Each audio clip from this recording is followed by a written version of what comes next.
오늘도 행복하세요. 자유세상의 연상 목사입니다. 오늘은 고린도전서 3장 1절로 3절까지 있는 말씀을 중심으로 해서 육신에 속한 자, 어린아이 같은 신앙인들이라고 하는 제목으로 잠시 은혜를 나누고자 합니다. 하나님은 저와 여러분들, 예수 믿는 모든 사람들의 영원하신 아버지십니다. 따라서 저와 여러분들은 하나님의 영원한 자녀들입니다.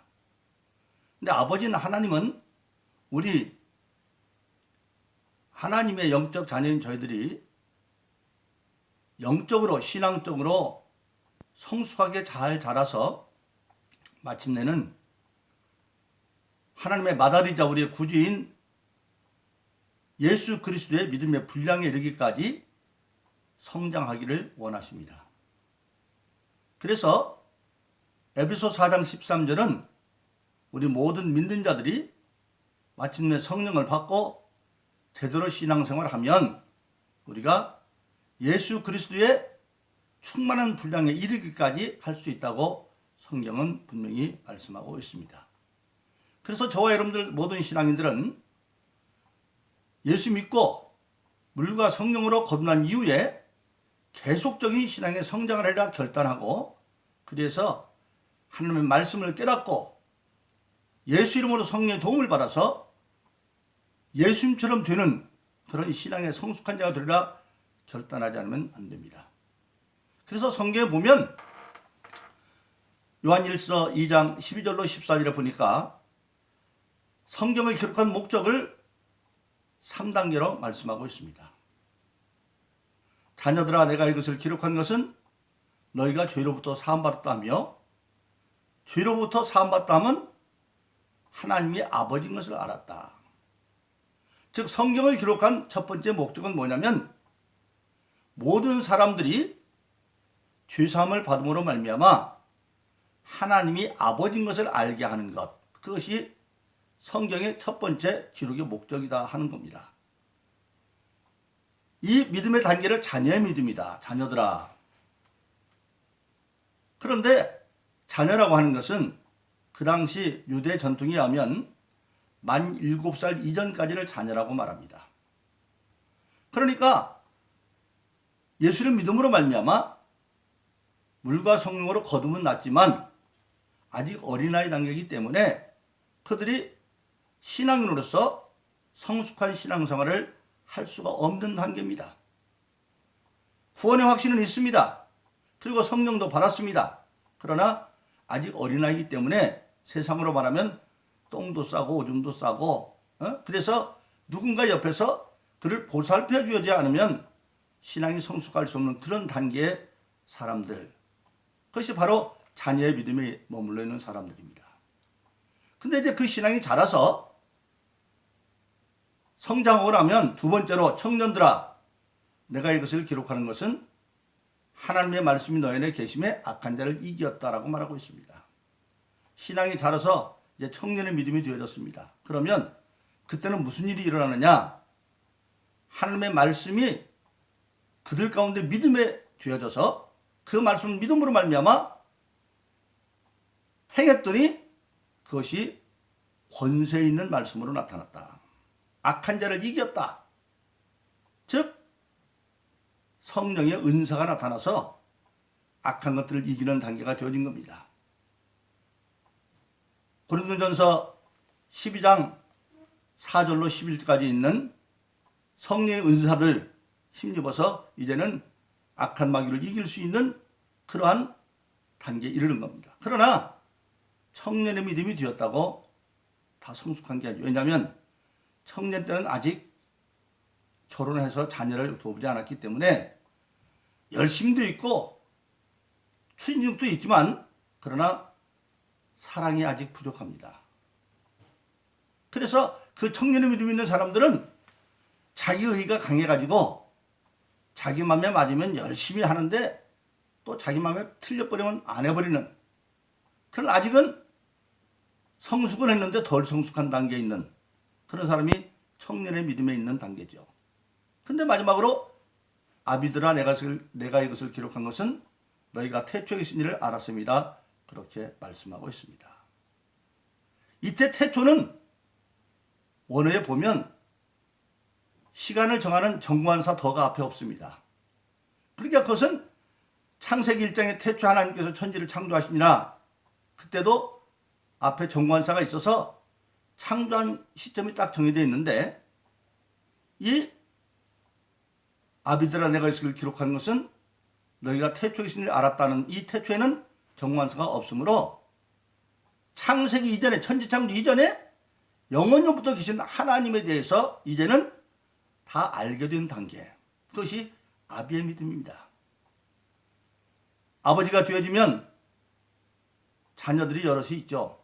그런데 같은 아버지 같은 어머니한테 태어난 자녀도 불구하고 실질적으로 애들이 다 좀 다르잖아요. 성격도 좀 다르고 개성도 좀 다르고 또 나하고도 다르고 부모하고도 다르고 그럼 그때 아비는 뭡니까? 너는 나처럼 되라고 하는 게 아니고 너는 누구처럼 되라고 아니고 각자 그 자녀들의 개성을 파악하고 그에게 있는 달란트대로 잘 보살펴서 그가 그답게 살 수 있도록 살펴주는 단계가 바로 아버지 단계죠. 그래서 아버지의 믿음에 이르러야 드디어 모든 사람을 잘 이해하고 잘 양육하고 케어할 수 있는 그러한 수준의 믿음이 되어지면 아비의 믿음이다. 그래서 성경은 기록한 목적이 3단계다. 첫 번째는 자녀의 믿음. 하나님이 아버지인 것을 죄사함 당함으로 죄사함 받음으로 알게 되는 자녀의 믿음. 그 다음에 하나님 말씀이 그들 가운데서 악한 자를 이기는 권세 있는 청년의 믿음 단계. 그리고 나아가서 이제는 성숙해서 하나님에 대해서 창세전에 계신 하나님을 알아서 하나님의 오해 없이 하나님의 기쁜 뜻을 깨닫고 또 그 깨달은 것을 성령의 도움을 받아서 이 땅에서 하나님 뜻을 이루어가는 단계.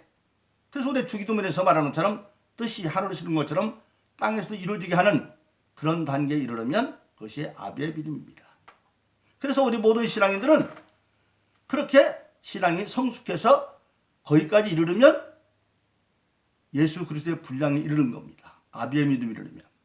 그런데 오늘 본문 가운데 보면 고린도서 3장 1절로 3절에 보니까 당시 고린도 교인들은 그러지를 못하고 어린아이 같은 믿음이었다. 그래서 육신에 속한 자 그렇게 말하고 있습니다. 성경에 보면 사람을 분류할 때 육에 속한 자라는 말이 있습니다. 그 말은 아직 구원도 안 받은 사람입니다. 불신자죠.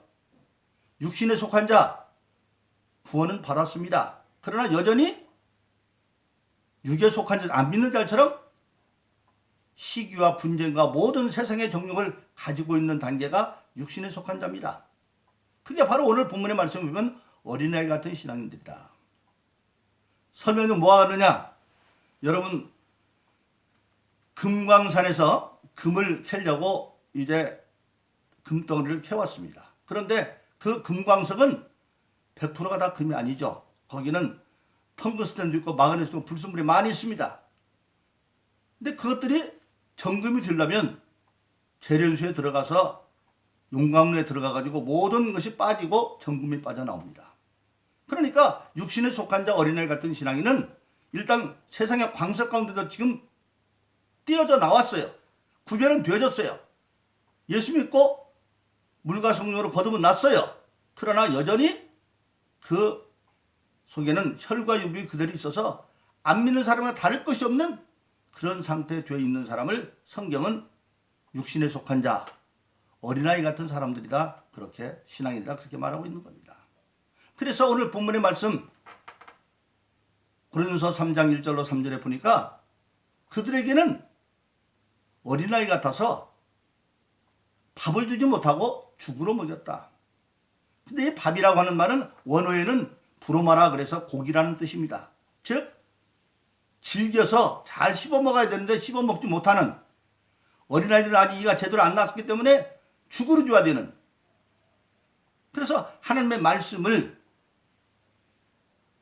하나님의 뜻을 제대로 감당할 수 없는 그런 게 미숙한 신앙 상태에 있다고 하는 사실입니다. 그것을 하나님은 원하지 않죠. 왜? 하나님은 아버지이기 때문에 우리의 믿음의 자녀들이 성장기를 원하지 자녀 단계에 머무르기를 원치 않는다 이거예요. 그래서 그 신앙은 자라야 됩니다. 그래서 성경에는 어디까지 자라야 되느냐? 예수님의 장성한 분량인데 그런 때는 신령한 사람이다 그렇게 말했어요. 그래서 성경에는 사람들을 분류할 때 육에 속한 자, 아직 구원도 안 받은 자, 불신자, 육신에 속한 자, 예수 믿고 물과 성령으로 거듭났지만 여전히 세상의 속성을 그대로 가지고 있어서 어린아이 같은 시기와 분쟁과 욕심과 모든 게 있는 그런 단계가 육신에 속한 자. 그리고 이제는 하나님의 뜻을 깨닫고 하나님의 뜻대로 살 수 있는 믿음의 사람을 신령한 사람 그렇게 말하고 있는데 고린도 교회 사람들은 안타깝게도 어린아이 같은 신앙이었다. 그래서 여전히 고린도에는 성령 받고 거듭남에도 불구하고 여러 가지 분파와 문제가 많이 있고 시기와 분쟁이 많이 있었다는 겁니다. 오늘 많은 예수 믿는 사람들도 지켜보면 그렇습니다. 분명히 구원의 확신은 있는데 하는 짓을 보면 안 믿는 사람과 다를 바가 없어요. 그걸 우리가 어떻게 극복해야 되겠느냐? 성령을 받은 사람은 성령으로 말미암아 하나님의 뜻을 깨달을 뿐만 아니라 그 성령의 도움을 받아서 하나님의 뜻을 이룰 수 있다는 믿음을 가지고 내가 노력을 해야 됩니다. 그렇기 위해서는 신앙인이 반드시 가지고 있어야 할 세 가지 신앙의 분명한 의식이 있어야 됩니다. 첫째는 나는 지금 세상에 살지만 이제는 세상 사람이 아니라 영적으로 하늘의 시민이 되었다. 그래서 빌립보서 4장 13절은 너의 시민권이 하늘에 있다. 하늘의 시민으로서 살아가는 겁니다. 그리고 두 번째는 하늘의 시민이 된 자가 이제는 지금 그래도 이 세상에서 발붙이고 살고 있잖아요. 이 발붙이고 사는 이 세상에 내가 어떤 역할을 감당할 거냐? 고린도서 5장 20절은 예수 그리스도를 대신하여 그리스도의 사신의 삶을 살아야 된다. 사신이란 말은 우리가 오늘날은 대사라는 뜻이죠. 나라와 나라 사이 외교 관계가 성립되어지면 각 나라에 자기 나라의 대사를 보냅니다. 미국과 우리나라가 외교 관계가 성립되어 있죠. 그래서 미국에는 지금 우리나라에 대사가 가 있고 또 우리나라에는 미국에 대사가 와 있습니다. 지금 우리나라 대사가 미국에 가 있습니다. 그러나 미국에서 자고 미국에서 먹고 살고 있다고 해서 그들이 미국을 위해서 일하지 않습니다. 우리나라를 위해서 일해요.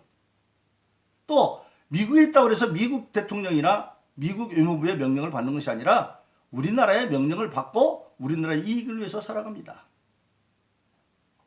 즉 우리는 뭐냐?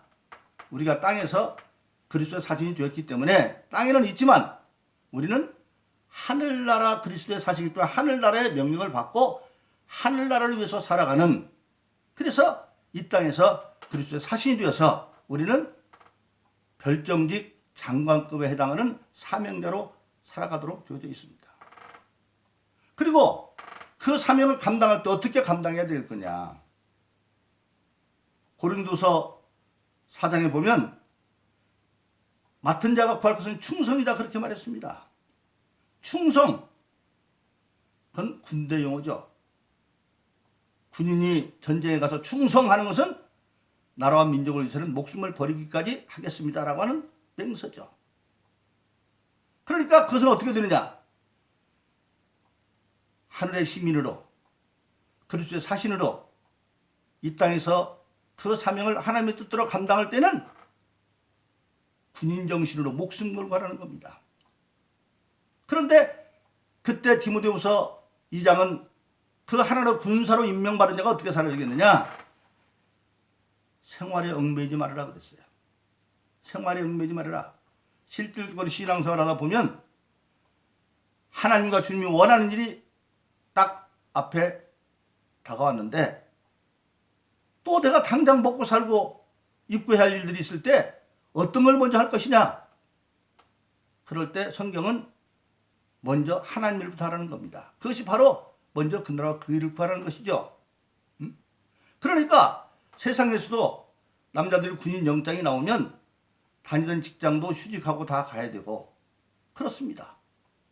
그런데 우리가 뒤집어 생각할 줄 알아야 됩니다. 사람이 군대 가면 이제는 생활은 국가가 책임져 주는 걸 알아야 됩니다. 먹을 것 군대 갔는데 국가에서 다 먹여줍니다. 입을 것 군복 지급됩니다. 군복 지급됩니다. 그리고 잠잘 자리도 막사도 다 해줍니다.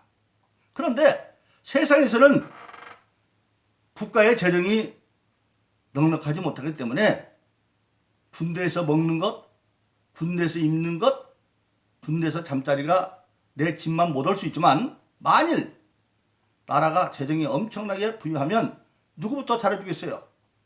군인들부터 잘해줄 수밖에 없어요.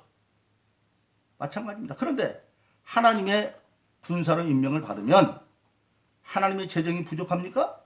하나님은 필요한 무에서도 유를 만드는 분이에요. 그러니까 하나님을 위해서 마음을 다하고 목숨을 다하고 뜻을 다해서 맡은 직분을 군인 용서를 하려고 하면 이미 생활의 문제는 하나님이 책임져 주시는 겁니다.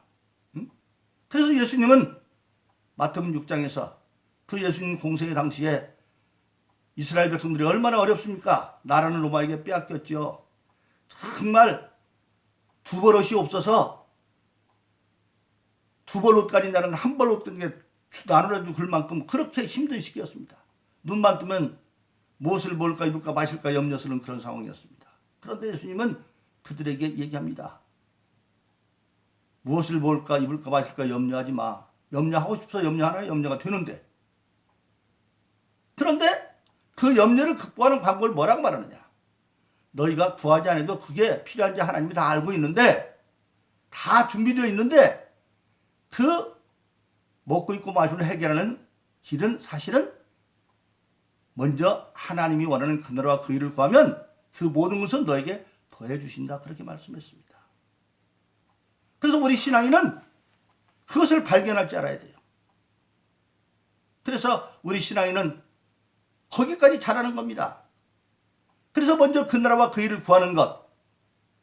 때로는 그것이 내 생각과 부딪히고 내 감정과 부딪힐 수 있죠. 예수님조차도 마지막 십자가의 길을 가면서 하나님께 기도하자. 할 수 있으면 이거 피할 수 없습니까? 내 대에 넘어갈 수 없습니까? 그러나 자기 뜻을 포기하고 아버지 께로 가서 잠시 동안은 십자가상에서 고난받고 조롱당할지 모르지만 마침내 아버지 뜻대로 다 이름으로 말미암아 전능하신 하나님 그를 살리셔서 지금은 마태복음 28장 18절에 있는 것처럼 하늘과 땅의 모든 권세를 가진 자로 하나님 보좌 우편에서 영원한 우리의 대상으로 왕노릇하고 있는 것을 우리가 알 수가 있는 것입니다.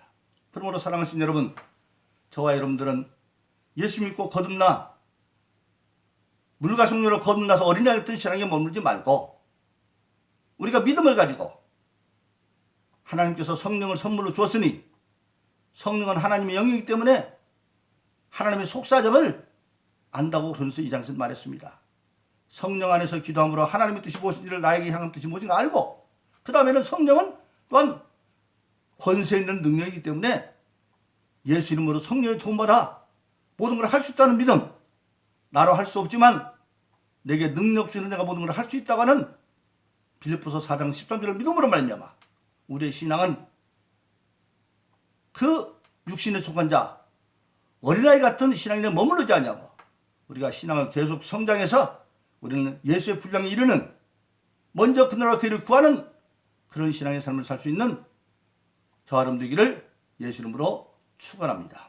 오늘도 행복하세요. 오 자유세상의 유현상 목사였습니다. 감사합니다.